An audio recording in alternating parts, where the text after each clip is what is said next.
anyone will admit anyone who joins us from now on. So that's great. Good morning, everyone, and welcome to our webinar this morning, which we have entitled Neurodiversity and Your Job Search. So first things first, let me just introduce myself. My name is Emma May. Some of you know me. So welcome to those of you who I know and those of you who I don't. If you don't know me, my job title at Work Avenue is Director of Operations and Employment. So what that means is that I'm quite involved in the running of Work Avenue, the organisation, but I also have responsibility for all the services that we provide to our job-seeking clients. So I'm quite involved in many of the initiatives that we have in Work Avenue. There are a number of my colleagues, my Work Avenue colleagues, that I can see on the call this morning. So you'll know some of them. My colleague Richard Linden, who's going to be helping us with some of the sort of the backstage side of the webinar today, and other employment advisors, Melanie, Hannah, also my colleagues Yael and Ali, and I think I can see David, our CEO, also on the call as well. So you've got a fair smattering of my colleagues at Work Avenue here today. And of course, our guest presenter, who I will introduce in a moment. Neurodiversity. Neurodiversity is a wide field, and it's the term used to cover those with attention, communication, visual or physical disorders that fall outside the parameters of what would be considered neurotypical or normal, and I do put normal firmly in little inverted commas, cognition. Some of the most common conditions are those we all will have heard of, including autism, ADHD, dyslexia, and Tourette's.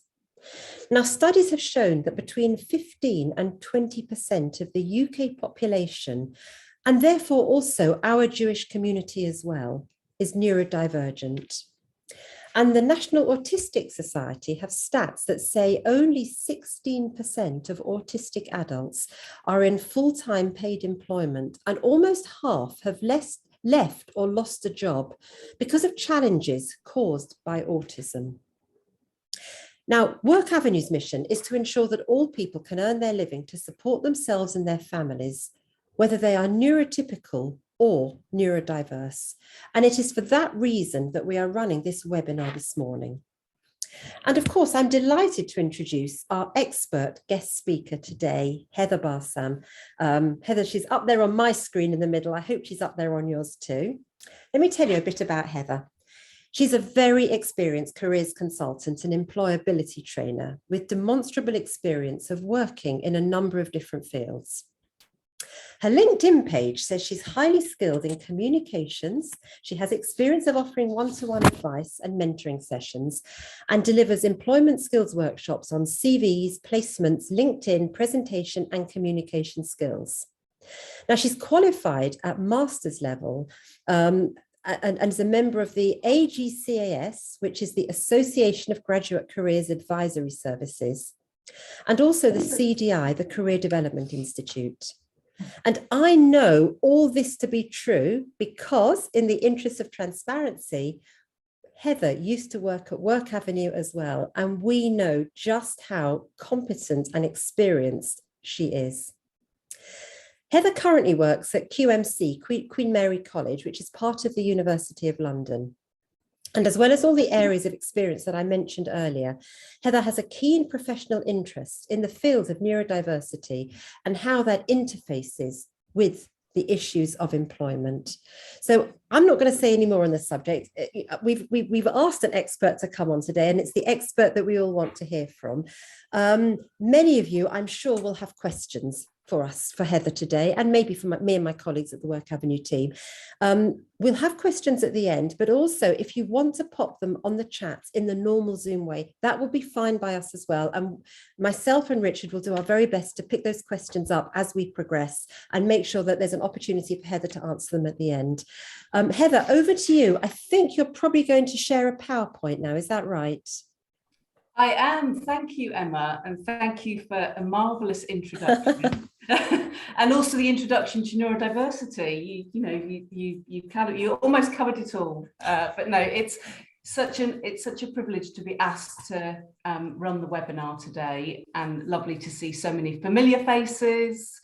So thank you very much, Emma, for the introduction. So I will share the screen and we shall make a start.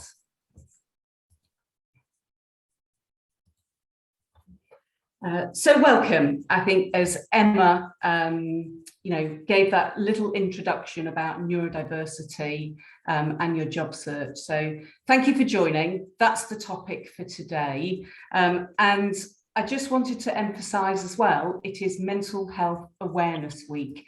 So we couldn't have picked a better day and a better week. And also I can see, I think we're about 50, almost 50 of us. The theme of Mental Health Awareness Week is loneliness. So thank you for all coming together. Hopefully we all feel a little bit less lonely. If we are lonely, we're all together today. So a little bit about me. I think Emma did give a glorious introduction. But why am I talking about neurodiversity? And what have I got to do with all of this area? So as Emma mentioned, I'm an experienced careers consultant. I'm working within higher education, which I have been doing for quite some time. I work for Queen Mary University of London. I've also worked with women returners, with adults going back into work, and as mentioned, with Work Avenue for a short time. I am passionate about people. That is the business that I'm in. I used to work in marketing and communications quite some time ago, and this is the second career. So I made a kind of transfer to life because I absolutely thrive on working with people. And within that, I'm exceptionally passionate about equality and diversity and inclusion. I have coached graduates and I've also supported on diversity mentoring schemes. So those graduates that are neurodiverse as well.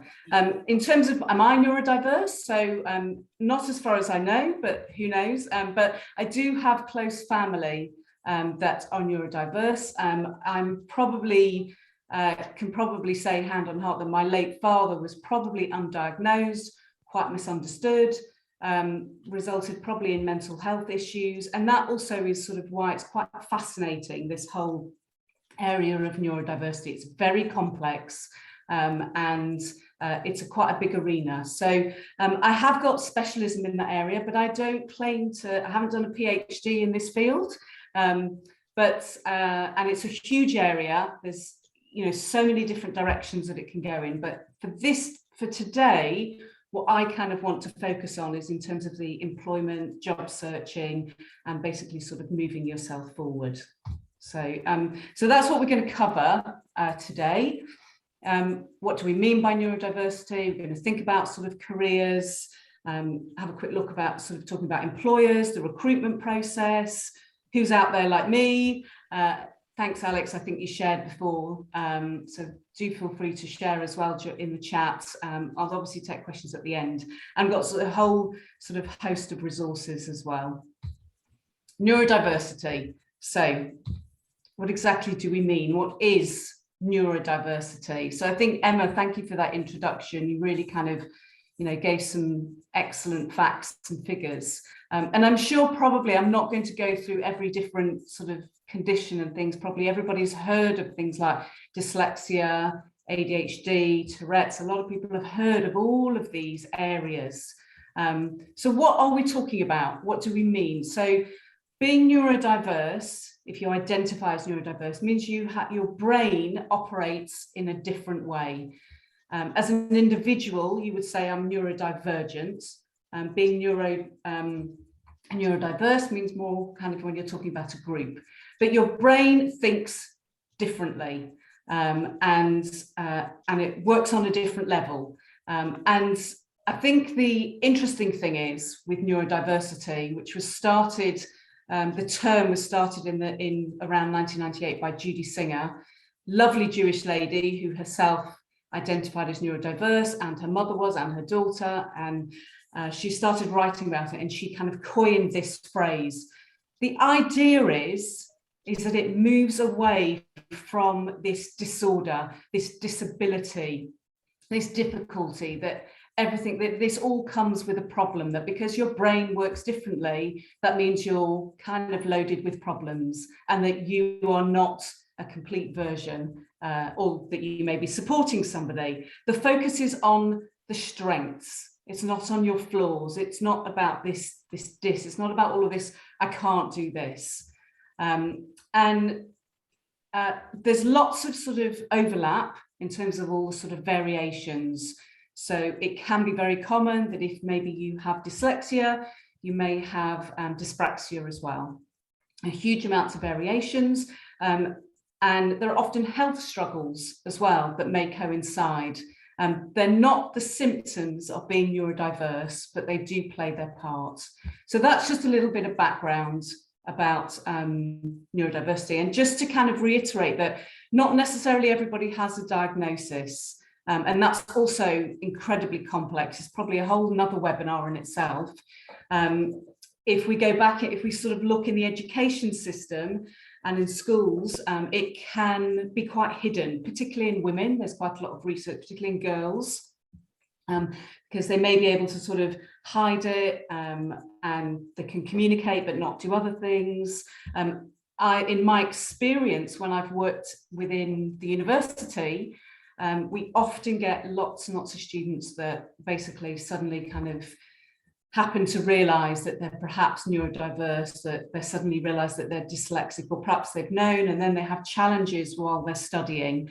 And that's been really fascinating to kind of coach and work with students along the way. So it's not uncommon, and often people don't want to be labelled, and it's all linked to perhaps also what goes on within the family environment as well. So that's just a little background. And as Emma said, about 15 to 20% of the population, and quite a high rate of unemployment. So that's also my aim today, is to kind of think about, is actually sort of what changes can you make, give you some little sort of inspiration, kind of focus on that. So let's just have an additional think about neurodiversity. It is now widely spoken about. It's all over the media. There are thousands of posts on LinkedIn.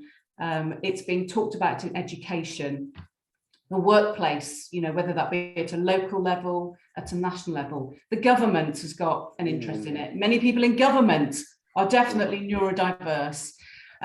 There are experts and advocates in this area, many of them. Please do feel free to sign up with me on LinkedIn. You'll see I'm connected with quite a lot of people. There's also the link with the post-COVID sort of mental health focus, where that has changed people's outlook, mental health problems. If you don't have your mic on mute, if you can put it on mute, then, because then it just helps with a bit of background noise. Thank you. So I think this is just to kind of, wouldn't be doing it justice if I say that there is a long history of stigma when we think about sort of, neurodiversity, or the term special needs, which was derived with good intentions.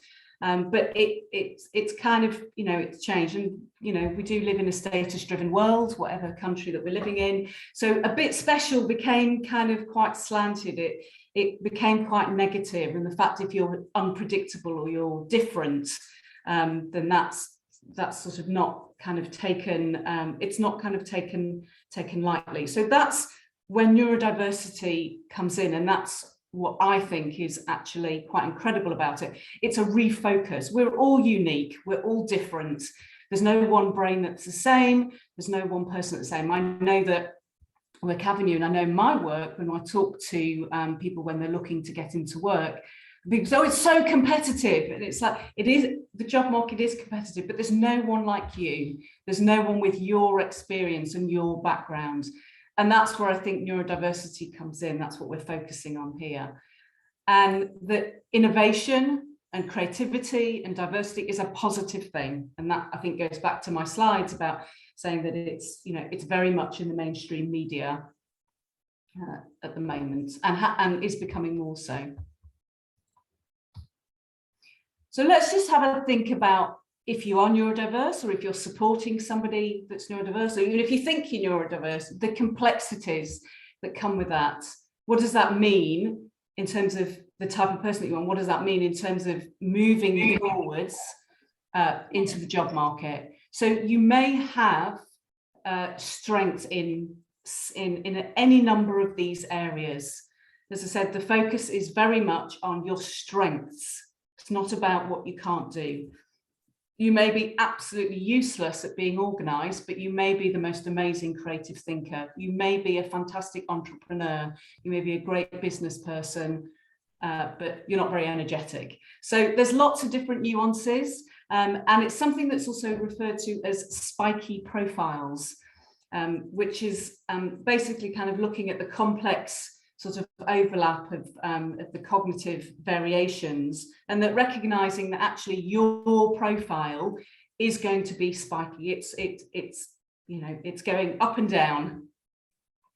And when thinking about employment and going into the job market, that actually sort of thinking about these profiles. So this is just a quick slide as well, just showing that complexity again, and the variations between sort of, if you've got sort of, if you're dyslexic, you may have something else, and just thinking about yourselves as complex. So thinking about that profile, I think in terms of thinking about employability, consider your spikes and have a think about where it is that where are your skills?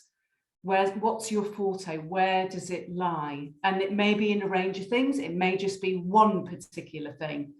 I think there's a little bit of, I think always when we used to talk about neurodiversity, we think, oh yeah, they just work in tech. Everybody needs to work in tech and do data. But it's so much more than that. It isn't just people that are neurodiverse should work in tech. There's many other areas and many other things to consider. There are some links here that can help with sort of looking through at your strengths and your profiles, and they're here and they'll obviously come through on the slides. This is actually Australian. I really quite liked it actually, and I like the fact their use of awesome as well. And you can actually sort of take all these different areas and you can kind of track and kind of get quite quite introspective about where your strengths are and where your interests, and that can help you focus and help you identify what's going to work for you in terms of the kind of work that you might want to do, the kind of job searching. But ultimately, I guess, what's the right fit? And I think, and look, I don't have a magic answer with a whole long list of companies with all the jobs on there. The important thing here is your strengths, and that actually looking for that company, or it might be working for yourself, that it's where your individual strengths are actually being utilized, and that it's not, and that your weaknesses, that's not relevant, or they're adjusted. And that may mean looking at professions beyond the usual office job. So it may mean thinking laterally outside of the box. So thinking about what employers are doing. And so I think, as I mentioned, as I've sort of said before in the slides, that it's quite a focus in the media, and employers are getting on board. Diversity is a key priority for companies to succeed.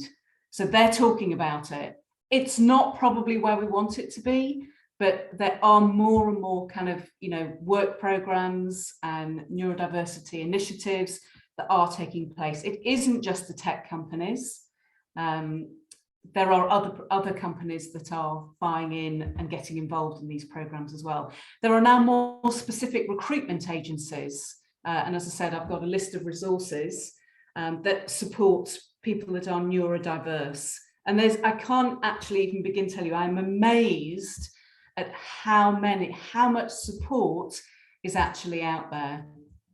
So going back to our mental health week, please don't feel lonely and that you're trying to navigate this on your own. There's a lot of support out there. There's also training schemes and all sorts of other initiatives as well. So this was a report by Baden, Knock and Clark, one of the employment agencies. It's quite an interesting report. There's a link to it, and this is just highlighting again what employers are kind of getting out of this, that, you know, increases creativity and innovation within their teams, and that HR and business leaders do really believe that diversity and inclusion, you know, makes a big difference to that company. So what do these kind of employer sort of program or initiatives look like? This is an example of Goldman Sachs. I think it's American based, but there are obviously other UK companies as well. But this is sort of what it looks like in terms of some of these programs. So you've got a sort of 8-week internship, you've got workshops, you've got virtual sessions. It's a whole package that's on offer that is being offered to the neurodiverse community. And here's a list of sort of a range of other employers as well. If you're interested in working for an organisation and working for a big company, my advice would be to get on and start looking at these companies and getting in touch with people or contacting people on LinkedIn. The other quite interesting thing is, which may be quite common for people, and I'm sure Work Avenue talk about it anyway, is that actually employers do make a commitment to the Disability Confidence sort of charter, that they are committing themselves to you know, being sort of open and inclusive. So if you're looking at organisations, you may see some of these symbols. The Disability Confidence scheme or commitment means that if you meet the criteria, if you complete that application and you meet that criteria, you get a guaranteed interview. So, and if they don't, you can challenge them on it. So it's quite useful to look at when you're looking around at all the different organisations, you know, that carry that symbol. So also I think I mentioned before, there's lots of sort of training schemes. And these are just kind of a selection, a few. So Genius Within is an organisation which is just absolutely amazing, set up by Nancy Doyle, who is a psychologist, and she also was featured in Employable Me programme, a TV series. So they have got together with MenCap and I think another provider, and they've got an Employ Me London programme. You need to be living in London and between the ages of 16 to 24, and you get a whole range of sort of, you know, life skills, employment support, confidence building. So as I said, there are lots of things out there. This is not all of them. I just try to do a sort of snapshot of some of them. Autism at Work has a programme. Barnet Council also got various placements and things as well. So there's lots of things out there that are on offer. The other way to look at it, and this again may be dependent on your sort of level and the way that you work, is actually working as a neurodiversity champion. These are jobs that are live currently. You could, you know, who knew that in 2022 you could be a neurodiversity support manager for the civil service? What that also means, if you think about it as well, is that these organisations are employing people to head up neurodiversity, to work with, to bring people in that are neurodiverse, or to support people. So the other side of that as well, if you didn't feel that you had the skills to work in this area, depending on your level of skills, is find out what they're doing in that organisation. You could contact the civil service, you could contact Adhd Vance and have a conversation with the people that are doing these roles. Find out what their programs are, find out how they support. Use it as kind of an informational sort of interviewing. So I'm coming at it from two levels. I'm coming at it from, you could work in the area, but you can also use these people that are working in this field of getting advice, of getting knowledge, of helping you transition into employment. So thinking about the recruitment process, which I know for neurodiverse people can be an absolute nightmare some of the time, and it comes with a lot of challenges. A lot of the advocates and a lot of the organisations are doing quite a lot of work with employers to rethink their recruitment process, even down to the way that a job description is written, and their terminology and their language. I've definitely worked with students that are just like, I do not understand what this means. I look at a job description, what are they asking for? What does that mean? What are all these things here? So look out for clear and concise job adverts. That means that the company has taken an active decision to reframe and to relook at how they are promoting their jobs and how they're promoting themselves. Look at their careers websites or their career pages. If they have an engaging careers website, they've thought about it on that level. And if it's not loaded with loads of flash and all sorts of things that can be a challenge, then they've considered it too as well. But moving on in terms of interview, in terms of sort of thinking about interviews, you can ask for what we call reasonable adjustments. You can ask for an alternative interview style. I can't guarantee you the company would say yes, but 8 or 9 times out of 10, they are happy to make adjustments. And that's, again, whether you're willing to declare and disclose, which I'll come on to shortly. So you can ask for a different style of interview. You could ask for a pre-interview informal chat, perhaps before the actual interview. That could be with somebody in HR. It might not necessarily be with the actual hiring manager, but you could ask for that if you felt that that would perhaps calm you. I worked with a student who had a terrible stutter, and he didn't declare it, he didn't disclose it, and he was going on so many interviews and getting to the interview, and it was just a massive hurdle. So he started coaching him, and he started to ask for a few chats before he had the interview. He started to kind of disclose and talk to them about it. He is now in work, but it took a long time. It just takes a bit of rethinking. You can do video interviews. Some of them are quite cringy, but it depends how you feel about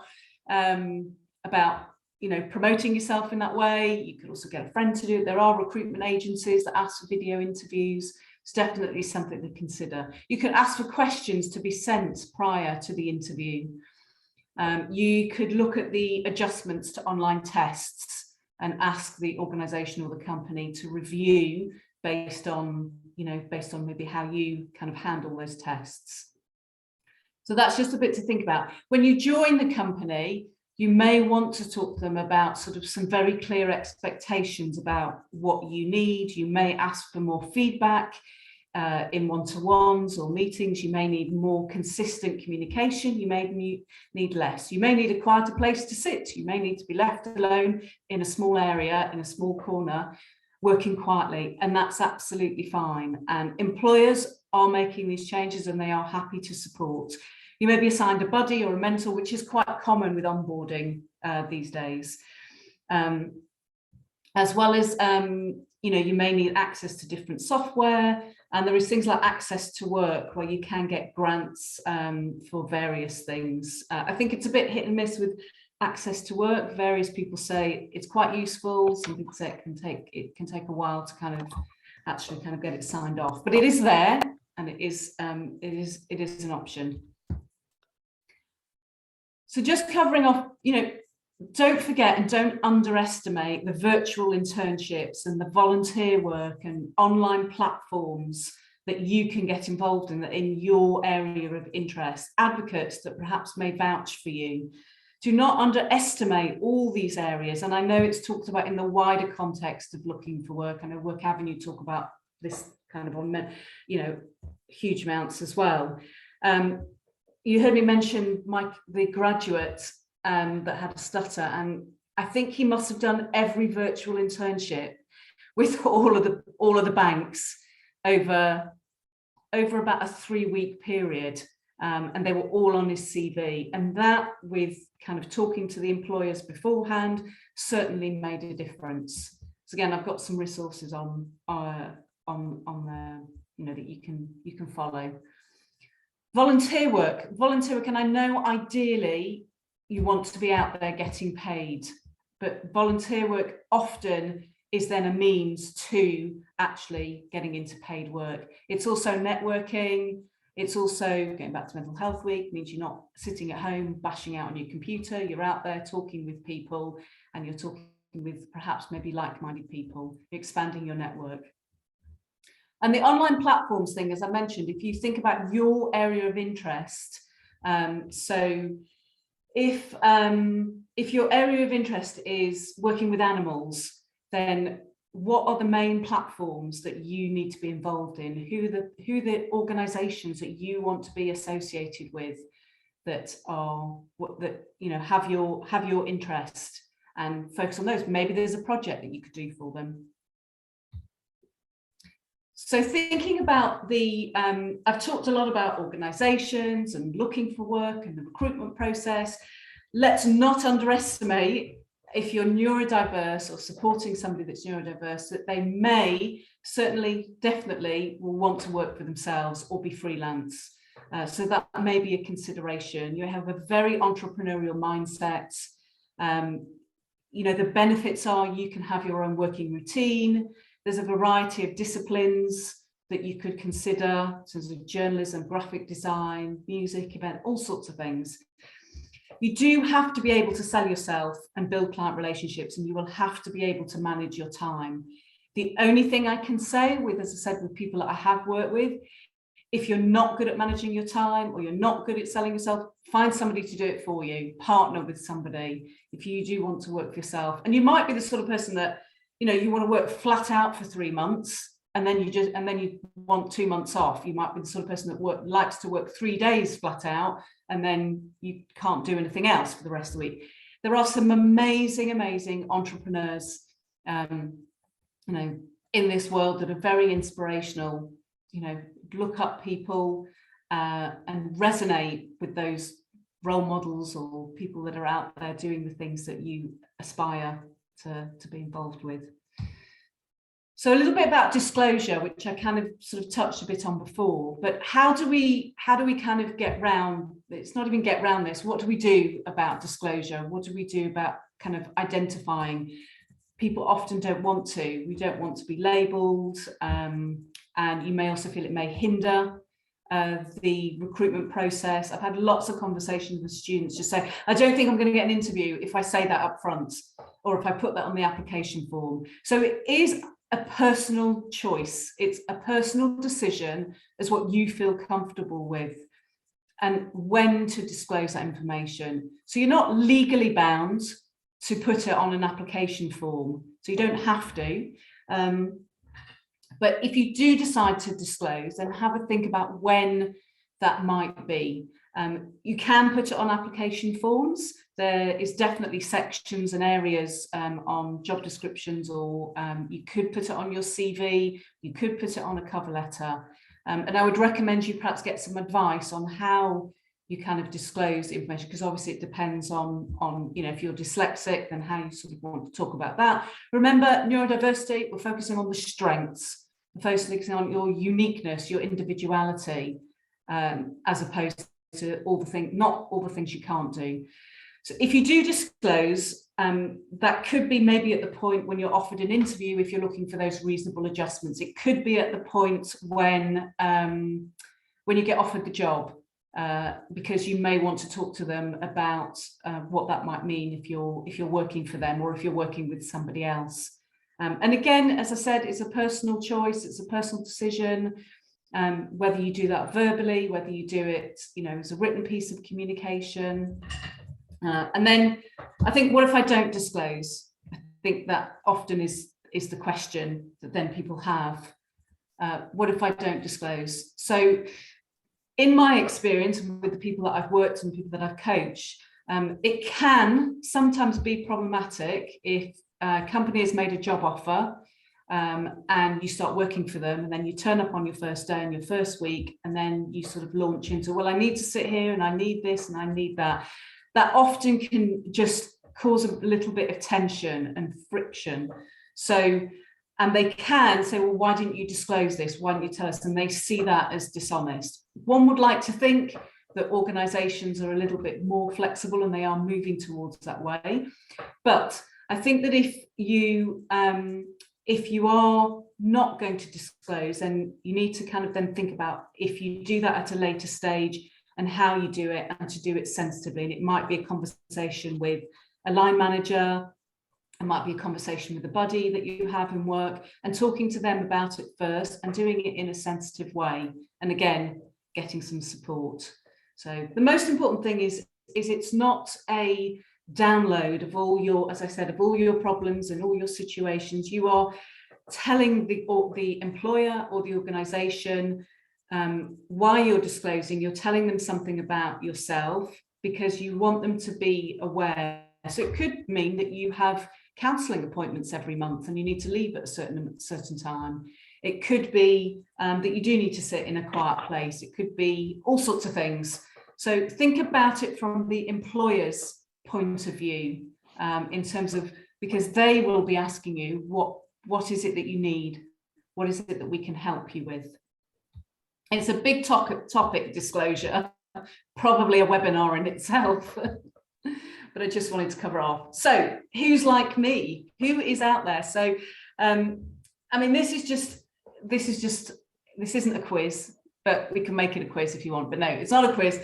I think this is just to emphasize that there are a number of huge amounts of people out there that are neurodiverse who all openly talk about it. I don't know if any of these people that you're seeing here, if you're surprised by any of them. And we've obviously got quite an absolute range of people in various fields. Probably Greta Thunberg doesn't surprise anybody. I think she's been very vocal about it. But I think it's just actually, this comes back to that support. It's like you're not out there kind of on your own. There are huge amounts of inspirational people talking about neurodiversity. You know, Daniel Radcliffe, the actor that is Harry Potter, has talked about it quite a lot recently. He was told that he would amount to nothing at school, and he's quite proud to, you know, talk about his acting career. And it's not, I think this goes back to my point before at the beginning when we looked at the slides about thinking about you and your strengths, and that you may be very creative, you may be very energetic. You know, we've got a gymnast here, you may be very passionate. So, you know, it's the strengths that you're highlighting, and there's some incredible people here. But obviously this is very much a bit of a celebrity focus. So also just in reality, you know, there are many people that have gone through huge sort of struggles and challenges and triumphed. Employable Me, as I mentioned before, was a fantastic series back in 2006. There are some links on YouTube. Paul, that's who's featured here, who developed Tourette's at a later stage in life due to a friend of his that passed away, and he just became very stressed and he developed very severe, like very extreme Tourette's. And Employable Me was a program that kind of took people on a sort of program looking for work, and it was absolutely incredible to see his journey. He couldn't work in an office. It was impossible for him to kind of actually be, you know, put into sort of a kind of, you know, 9 to 5 sort of job. Anyway, he was taking loads of amazing photographs of his dogs and scenery. I think he lives up in the north of the UK somewhere. And he was coached into sort of being a photographer, and he was commissioned by John Lewis and various other organisations. So I think it's just the reality of all the wonderful celebrities out there that actually, you know, real people like you and me are also triumphing and moving forward. And I think the point here is, I think, or what I kind of want to emphasize is find people who are in your support network, whether that be an individual, whether it be an institution, whether it be, like I said, you know, online portal. Find like-minded people that understand your direction. Create partnerships. If it's not out there, create it. You are unique. Create it, make it happen for you. Join mentoring schemes, training courses. There's so much on offer out there. And it really is about navigating the journey. And for some people, it may be 2 months, it may be 3 months, it may be 2 years. And these are just a few kind of case studies that I thought that I just wanted to share. I think I'd already mentioned client B, who he attended over 20 interviews. And he'd even get to an interview and people would just put down the phone because he was stuttering so badly, and they just didn't even want to interview him. And he felt, obviously, very low self-esteem. That the most proactive graduate I've ever seen. As I said, he went on to virtual internships, and he was applying for jobs. He now has a full-time position in a bank. He started to disclose, he started to talk to employers, he started to talk to friends as well about how to approach this. And some of this is quite cultural for some people, dependent on your background as well, your family circumstances, the culture that you've been brought up in. It may just not, he just said, oh, I've never discussed this with anybody. So he's gone through, an undergraduate, so he did 2 postgrads and never really properly discussed this at all. So it's quite fascinating. And anyway, and the other graduate that I worked with was a 2-year process. He was definitely undiagnosed. He had quite bad anxiety that manifested into other health problems. He couldn't work long hours. He was a first-class honours film graduate, and his dream of sort of being on set and working all hours was absolutely kind of shattered. And he came to me at a very, very low point, with absolutely no clue of what to do. And over that period of time, he was able to kind of find some short-term, some part-time work, some contract work. I think also what I noticed that once that he was actually out there working and that other people were accepting of the person that he was, or that there were, people that he could communicate with, that really helped with his confidence. So as I said, it took 2 years. He now is in a full-time role doing digital communications and branding, using all his fantastic film experience. So as I said, it's a process. And my last client, C, started to fail at quite a lot of her assignments. She was doing marketing and she could not work it out. She'd literally be given a briefing for a marketing assignment, and she kept failing. She just could not get to grips with sort of all the words and the language. But she had the most amazing visual. Her presentations were just absolutely superb, like amazing. So she changed to study graphic design instead. But she had to come forward herself, and I don't think it was easy to admit that she was failing. I think it was quite a challenge.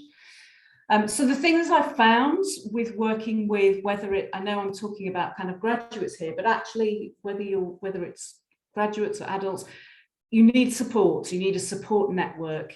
Your confidence is going to take a knock. Some days it may be absolutely fabulous, and other days you're right down there at the bottom, and that changes over time. There's a lot of imposter syndrome that can happen if you're neurodiverse, in that you just don't believe that you're any good at anything, and you don't believe that you can do it. You can get burnt out very quickly. So not uncommon, these areas. And I'm not going into huge detail on these, but just to say that the important thing is that find ways to build your confidence and find ways to actually, to have support, because that definitely makes a huge amount of difference. And that's support from an employment perspective, and it's support from a personal point of view, friends, family, people around you, as well as I mentioned, quite a lot of the schemes and things that I've talked about as well. There's a big long list of resources. I'm not going to go through every one here, but they will obviously come through. There is even something called pot noodle internships. So big long list of resources. So it's very much a thank you from me, and I don't know if there's probably been loads of questions or things. There have been a lot of questions. Yeah, so I think we're probably within time. Yeah, we are. I'd love to be able to address. I mean, there are a lot, and I'm going to take them in the order I've received them. So thanks. I mean, Wow, so much information. Great place to start. And thank you basically also to everyone who's engaging and asking the questions. The first question I've had, it was addressed to me privately, is from someone who's asking, basically, what advice can you give somebody like this person who is midlife, mid-career, with new, fresh diagnoses at the moment of ADHD and ASD, Asperger's, you know, started out with an excellent career, senior marketing roles, well-known companies, and then inexplicably disrupted employment. So excuses to be made for previous underperformance, very little understanding yet of how these labels will affect my ability to work. Very sort of concisely, do you have any advice for someone who is diagnosed in midlife? Very interesting, and thank you for asking that question. And I've seen certainly people sharing on LinkedIn a huge amount about just been diagnosed, and I think there's two ways to sort of approach it. Is that first, I think you've got to come to terms with how you're now identifying with yourself and what that means for you. And that may be a process to kind of work through, and maybe getting support on that side of things.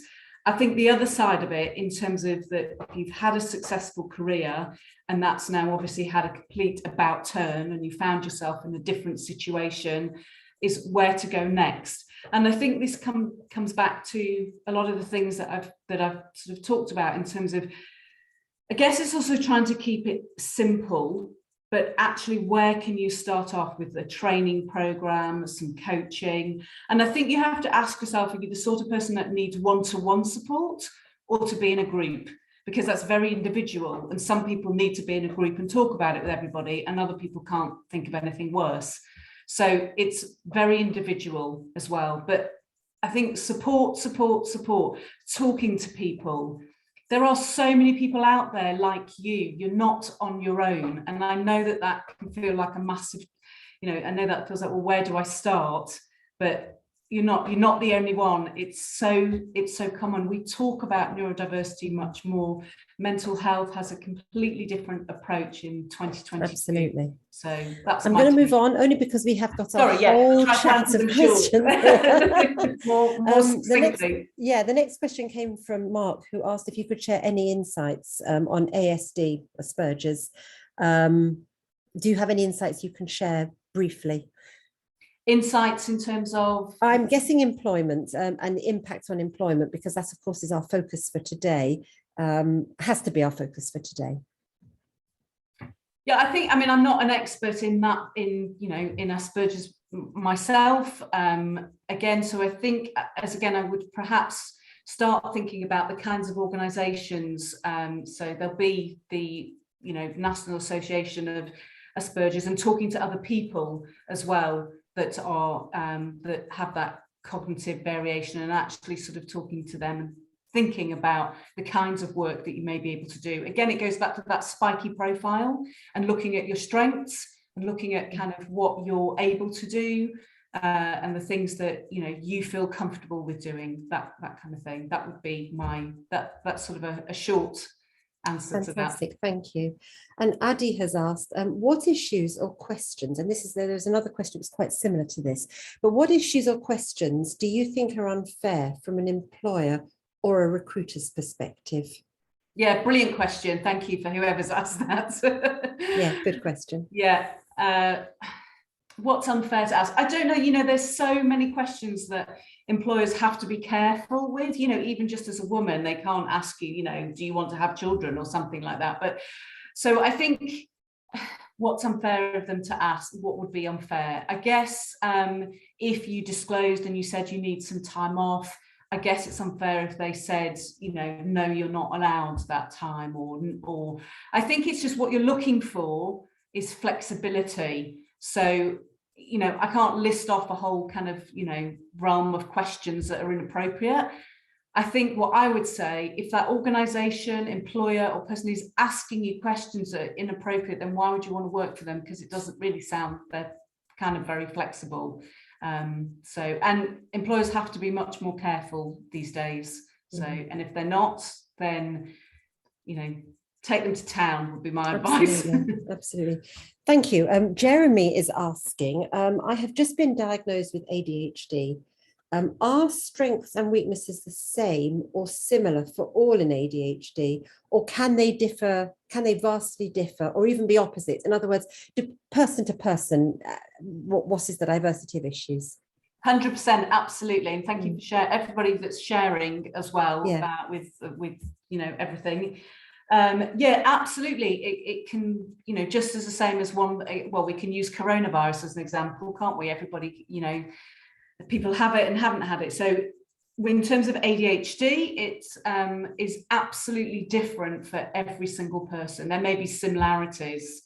And I think in some of the links that I've given, in terms of Genius Within, Dr. Amanda Kirby, they've got some great insight into, again, what we call the spiky profile. So you could have 10 people with ADHD, and that manifests in all completely different ways for that person. So it's all about thinking. You kind of got to go introspective as well as out. You've got to go into yourself and ask yourself, okay, what am I dealing with here?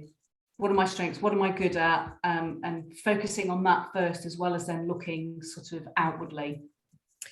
And another question from an employer's perspective, not so much what employers do wrong, but what can employers do right to make the process better? Yeah, thank you. Again, really good question. I think employers, I mean, there's loads of things. I think that, you know, I mean, there's the corporate speak, isn't there? There's the corporate language that they stick on their website and they sort of talk about in meetings. Yes, we're inclusive, but they need to actually be doing it. They need to be walking the talk, as we say. So they should be having conversations with you. It should be transparent in, as I said, in their job descriptions, and they should be open and flexible. I know I feel like I'm repeating myself a little bit, but what they claim, that their inclusivity claims, they should follow through with that. There should be actions. There should be people that you can speak to, that you can clearly identify and see within the organisation that they are actually, you know, setting out their inclusivity remit. So that's a sort of starting point, I would say. Brilliant, thank you. And you know, some of our contributors are asking quite a lot of questions, which is absolutely fabulous. And as you said, Heather, thanks to everyone for sharing and participating today. And Jeremy has asked, you know, he has just been diagnosed with ADHD, and now it feels a lot more aware of roles that he feels that he can't or doesn't want to do anymore. I've never known where my skills would be most useful in terms of roles. Is there anywhere I could investigate this further? Well, as a starting point, I'm going to step in here and say we would very much be very happy to help you, Jeremy. I will reach out to you personally afterwards and make an appointment to speak with one of our advisors. So that is, and of course, there's no charge for any of our support services, so that'll be a great thing. Heather, do you have anything else that you'd like to add to that? Yeah, I mean, Work Avenue is superb. They have huge amounts of support across all areas. So I couldn't recommend them highly enough. And yeah, I think you know, just don't feel like you're doing this on your own, and don't feel like you're kind of trying to push the water uphill, would be, you know, my kind of final sort of points. Recognize there's lots of challenges for everybody, and each will be individual and a whole different approach. I think the point is to move forward, I think, and to make a plan to be able to move forward. And that may be small, and it may be small steps, and it may be huge, because you may be the sort of person that needs to go all out and do everything all at once. So it's very individual. But yeah, definitely sort of seek support. Yes, and I have, just to say, I have been speaking with Melanie Pearl, who I think is on the on this call as well. So we've got something in for a friend of May. So I will pick this up again with her. She's been great so far. Marvelous, thank you so much. Thank you, and thank you for adding that as well. That's great. And there have been a number of comments on the chat about sharing the slides. Well, for certain, we will be able to share the slides with you all after the event. And somebody else has asked about the possibility of setting up a support group. And the person who asked that suggested that Headroom Cafe in Golders Green would be a great place. For sure, I mean, from a Work Avenue perspective, we can certainly think about some kind of a networking group for people, whether that's in person or whether that's virtual. Different people have different views on what they feel most comfortable with post-pandemic, and also it depends upon the size of the group. Whether that is actually going to be in the Headroom Cafe, whether it's something that we initiate through Work Avenue's offices is something we can think about. But watch this space. And it's certainly, our intention at Work Avenue is to be as supportive as we can to all job seekers, to anyone who is looking for work, whether you are neurotypical, neurodiverse, wherever you sit on the spectrum of human beings, we aim to help. It's for us, we want this to all be in a day's work and very, very just part of who we are and what we do to assist. So taking all your comments, everything is there and very much appreciated. Now, I'm looking at the time, it is 12:59, and that means I have just 1 minute left to thank our absolutely stellar, remarkable and amazing guest speaker today, Heather. Heather, thank you. It has been insightful, it has been entertaining, it has been interesting, and your insights have been so useful. From tomorrow, if not sooner, but I will say tomorrow, everything will be, this recording will be available on our YouTube channel, and that can be accessed either straight within YouTube, alternatively from our website. I will be sending around the slides as well, so everything you need will be available. If anyone wants to speak to myself or any of my colleagues at Work Avenue, then you know how to find us. We all have an email address, and that email address is very public on our website. So you can all seek us out and ask us anything you need to ask. Heather, of course, is on LinkedIn, so she's very, very reachable in the normal professional way. Heather, a huge, I cannot thank you enough. It was superb, so much appreciated. Everyone, thank you for your input. I'm going to say that's all for today, folks. I'm actually going to stop the recording, and thank you all for joining us today. Many thanks. Thank you, Emma. Thank you for having me, and thanks. Bye-bye.